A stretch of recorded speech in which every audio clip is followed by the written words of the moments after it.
Assalamualaikum warahmatullahi wabarakatuh. Halo teman-teman semua, hari ini aku pengen sharing sama teman-teman semua tentang belanja online shop. Karena kita semua masih diharuskan untuk stay at home. Dan beberapa waktu ke depan lagi kita akan merayakan Hari Raya Idul Fitri. Pasti banyak dari teman-teman semua yang bingung nih. Mungkin ada teman-teman yang punya sedikit uang lebih untuk membelikan baju lebaran ataupun keperluan untuk lebaran, tapi bingung nih karena mall itu kan pada tutup ya. Pasar juga pada tutup. Akhirnya kita memilih untuk belanja online. Benar ya? Dan kegelisahan kita semua adalah saat kita belanja online, kita tuh takut bahwa barangnya itu nggak real pick, yang pertama. Yang kedua, kita takut kalau misalnya online shopnya itu Bodong atau mereka cuma menjual produk palsu yang hal terburuknya adalah uang kita bisa melayang. Itu banyak banget kasus yang seperti itu. Yang satunya aku pernah ngalamin. Jadi di sini aku pengen kasih tips buat teman-teman semua biar gak ngerasain hal yang sama kayak aku.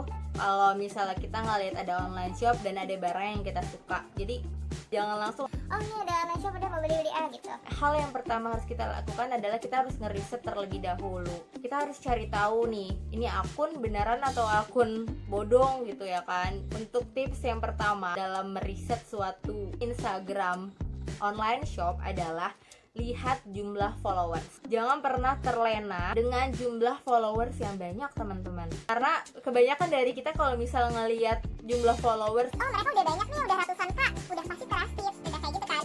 dan kalau misalnya kita ngelihat ada online shop yang baru berapa ratus gitu, Iya, males deh, takut itu baru followersnya masih sedikit. jadi itu sebenarnya nggak menentukan suatu akun itu bakalan trusted atau enggaknya. Karena yang perlu teman-teman sadari adalah followers itu bisa dimanipulasi, followers itu bisa dibeli gitu. Kalau kita ngelihat ada followers banyak, kita harus ngelihat juga nih jumlah likes dan jumlah komentar. Kalau kita ngelihat jumlah followers, like dan komen itu jomplang, itu wajib kita waspadain. Karena kadang ada yang followers seberapa ratus ribu tapi ternyata Like-nya cuma berapa puluh, bahkan cuma 10 atau 5 biji gitu. atau bahkan mereka bisa jadi banyak yang komentar tapi dihapusin gitu. Karena aku pernah ngalamin dulu waktu aku kena tipu, aku tuh ngebomin komentarnya. Nuntut hak aku ya, aku nanya gimana nih mbak tolong balikin uang aku, refund dan lain sebagainya di kolom komentar, dan selalu dihapus. Atau amannya mereka selalu menggunakan off komentar. Yang kedua adalah jangan pernah tertipu dengan Instagram Ads. Karena sekarang banyak online shop yang menggunakan Instagram Ads. Biasanya kita kalau ngeliat tuh suka ada iklan yang muncul gitu kan di story kita, kayak tulisannya sponsor gitu. Mungkin sebagian dari kita mikir kan, oh ini dia udah ada iklannya, berarti dia berani modal nih, brandnya beneran bagus. Jangan cukup sampai di situ aja. Kita juga harus mencari tahu lebih lanjut lagi. Karena zaman sekarang para penipu all shop bodong ini berani untuk modal dengan membayar Instagram Ads tadi agar menarik para pelanggan-pelanggan untuk bisa percaya sama mereka. Yang lebih parahnya lagi adalah mereka itu di Instagram Ads suka mengiklankan barang dengan promo yang sangat bombastis gitu. Jadi kayak harganya gila-gilaan banget. Mereka ngambil nggak tahu fotonya dari mana, barangnya oke, kelihatannya high quality. Dan ntar aku cantumin di sebelah sini. Mereka menawarkan ada baju gitu dari atas sampai bawah, ada outernya juga, ada aksesoris, ada celana, ada sepatu, ada tas dan lain sebagainya dengan harga 150.000. Kayak bayangin itu kayak wajar gak sih harga segitu? Kalau misalnya kita langsung tertipu gitu aja gitu kan pasti, Wah gila sih, harganya murah banget. terus dengan mudahnya kita langsung beli gitu, dan ternyata nah jangan sampai kayak gitu ya teman-teman. Mungkin sih ada ya yang kayak gitu, tapi kalau misalnya barangnya gak sebagus itu loh, itu barangnya emang kelihatan branded banget tapi harganya 150.000, kayak gak habis pikir aja sih kalau menurut aku gitu. Jadi jangan terlena sama promo yang sangat bombastis tadi. Selanjutnya adalah testimoni atau endorse review.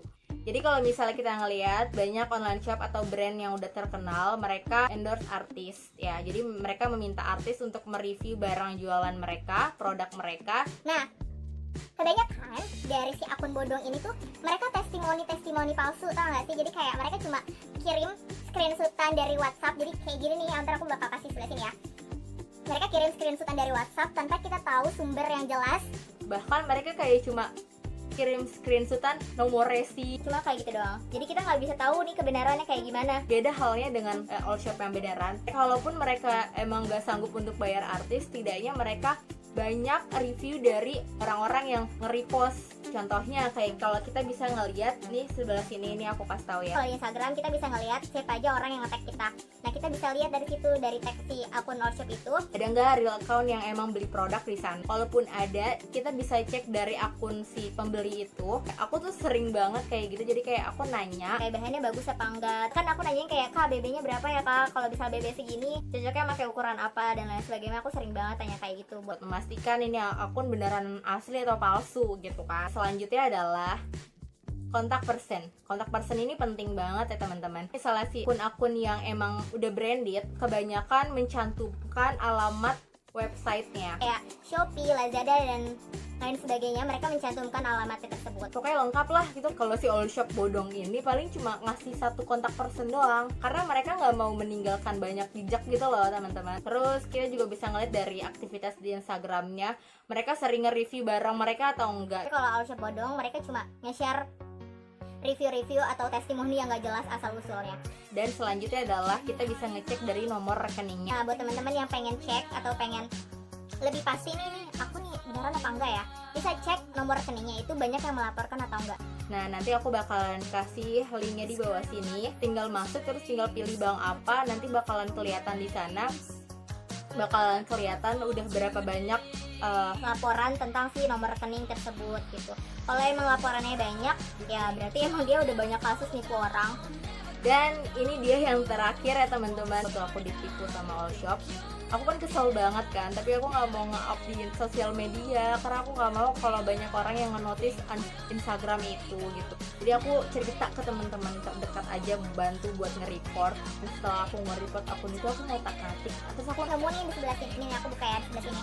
Nah di bagian kiri kan ada garis 3. Nah garis 3 itu kita klik, nanti kita bakalan ketemu yang namanya primary username. udah berapa kali si akun itu ganti username. Aku buka kan si form username-nya dan ternyata dia tuh udah banyak banget ganti username dalam 1 tahun. Dalam berapa tahun gitu lupa. Nanti aku kasih fotonya di sini. Dan dia tuh ganti nama username-nya itu kayak sehari 2 hari gitu loh. Kayak misalnya tanggal 22 Juni, terus dia ganti lagi tanggal 23 Juni, nanti paling lama 10 hari dia baru ganti lagi. Logika aja nih ya, kalau emang dia Instagram, kalau emang dia all shop beneran, pasti dia kepengen dong brandnya itu terkenal. Terus buat apa dia ganti-ganti gitu namanya? Kalau misal dia ganti-ganti, gampang banget dong buat ngilangin jejak ya kan. Nah, pokoknya dari situ udah gampang banget sih ketebak. Semakin banyak semakin harus kita waspadai. Ya jadi itu aja sih tips dari aku. Mohon maaf ya kalau misalnya dari tadi banyak banget curhat ya. Tapi semoga bisa berguna buat teman-teman yang mau belanja online.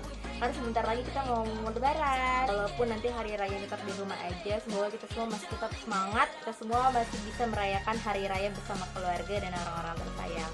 Nah itu aja dari Tia. Happy shopping ya teman-teman, dan forget to stay at home, stay healthy and stay with me. Bye bye.